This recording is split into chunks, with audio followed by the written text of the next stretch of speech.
皆さんこんにちは。一つのプラモデルを3つの動画に分け、完成までを収録しているプラモの時間。いつもご覧いただきありがとうございます。今回はボディ塗装からインテリア完成までを収録しましたので、よろしければご覧ください。まずはボディ塗装から行ってまいります。キットのモデルである510系ブルーバードに当時用意されていたボディカラーは全8色で、ホワイトやレッドなどのベーシックなカラーからジャマイカンベージュメタリックやアイスランドグレーなど特殊なカラーもあり、すべてのカラーネームにサファリやスパニッシュなどの地名を取り入れ、世界を意識した展開をしていたようです。この中から今回はレトロで渋い510を目指すべくサファリブラウンをチョイスし制作していきたいと思います。調色方法はタミヤのピュアイエローをベースにクレオスのココアブラウン、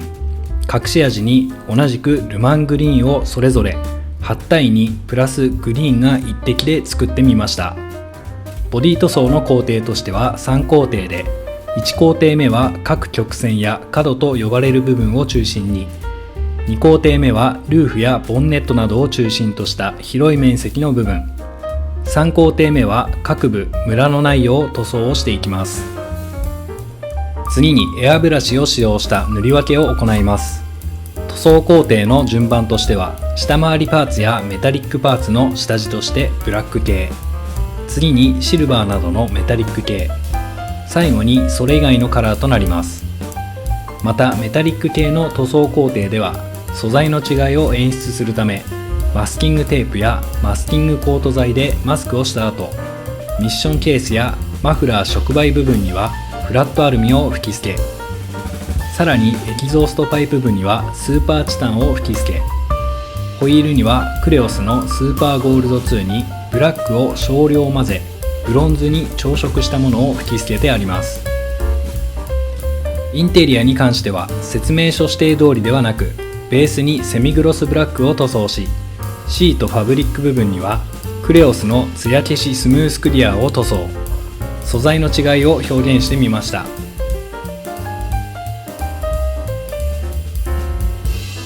最後にクリアパーツです。ウィンカーパーツにクリアオレンジを3周ほど重ねて塗装、そしてうまくゴム素材の表現ができるか心配だった 3D プリンターで出力したタイヤの塗装も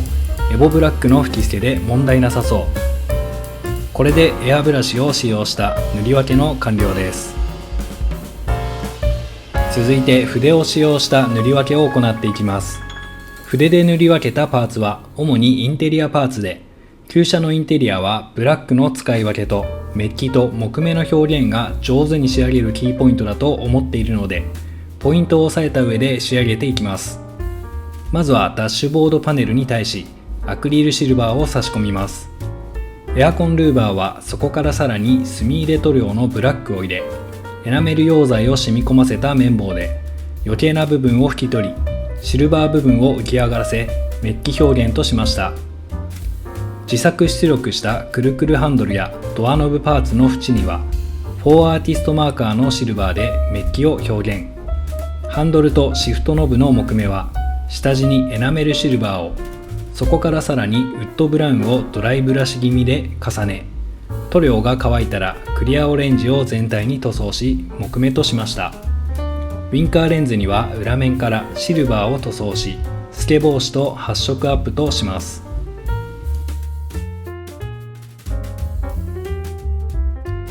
次にデカールの貼り付けです。このキットに付属しているデカールは非常にシンプルなものでして、エンブレム類とメーター類を貼ったらそこで完了してしまいます。そこで少し物足りなかったので、リアルを追求し、リアテール下に日産という販売店っぽいデカールを自作し貼り付けておきました。メーター類のデカールに関しては付属デカールをそのままカットし貼り付けると余白部分までついてきてしまい、メーター内に収まらないので、円形になっているメーターデカールのギリギリをカットし貼り付けを行いました。デカールの水分を除去した後、レジン液とブラックライトでデカールの保護とメーターカバーの表現としました。シフトノブのデカールはセメダインハイグレード模型用接着剤で貼り付け、シフトノブの形状になじませました。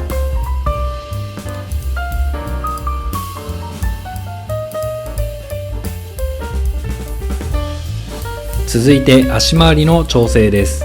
今回はホイールを 3D プリンターで自作し、渋めに仕上げていきたいと考えているので、車高を落とす調整を行っていきます。まずはフロント部分、ショックアブソーバーをカットし、カットした部分を 2mm のピンバイスで穴を開け、そこに 2mm のステンレスロッドをカットしたものを接着。ロッドが固定したらジャンクパーツよりポリキャップを差し込み、車高を調整した上で上下で固定。合わせてロアアームの取り付け部分も下がりますので、 1.5mm のプラ板で新設し、穴を開け、サスパーツがしっかり固定するように調整。リアはシャシー側、デフパーツ取り付け部のセンターの打棒 2mm ほどカットし調整完了です。次に下回りの組み立てです。調整した足回りのパーツとマフラーなどを取り付けていきます。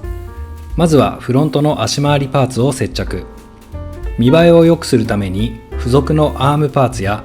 バーも合わせて取り付けていきます。ここで気づいたのですが、付属のロアアームパーツにプラ板を取り付け、車高調整をした方がスムーズだしシンプルだと思いました。ここは次回への宿題とし進行していきます。舵取りパーツに関しては、こちらも車高を下げたことにより長すぎて取り付けられない状況になっているので、センターでカットし、ジャンクパーツからチューブをカットしたもので、カットしたパーツ同士をつなぎ取り付けました。最後にリアパーツとマフラーを取り付け完了です。余談となりますが、今回 3D プリンターで出力したホイールは塗り分けしやすいようにリム部分を別で出力してみましたが、思った通り塗り分けがしやすく、これは旧車大好きなプラモの時間のスタメンパーツになりそうです。最後にインテリアの組み立てです。まずはカーペットの表現としてダイソーのフェルト生地よりブラックをチョイス。長さを測りカットし、セメダインハイグレード模型用接着剤で接着していきます。ダッシュボードパネルのメッキ部分は 0.3mm のピアノ線を L 字にカットしたものを2つ組み合わせ、メッキ部の再現としてみました。次に今回の裏テーマとした 3D プリンターでのパーツ出力ですが、ホイールに次いでインテリアパーツもいくつか出力してみました。シートベルトバックルにカークーラー、それと内張りの再現が簡素でしたので、アームレストにくるくるウィンドウハンドル、ドアノブを出力。これが個人的に大当たりでして、いざ塗装をし各部に取り付けてみるとリアルさが増し、より立体的なインテリアが再現できたと思います。自身で思い描いたパーツを簡単に出力できる時代になり、可能性しかない 3D プリンター。今後もプラモデル制作と同じくらい手を動かし、いろんなパーツを作りリアリズムを磨いていきたいと思います。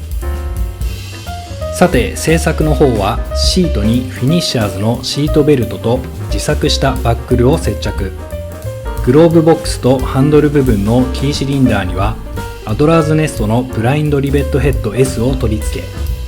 カークーラーには支えとなるパーツをプラ棒で取り付けた上でダッシュボードに接着。ドアノブやリアシートにシフトノブ、フロントシートにダッシュボードを取り付け、シャシーに合体し、インテリアの完成です。シンプルで旧車らしいインテリアを眺めつつ、今回はここまで。次回は完成までをお届けする予定です。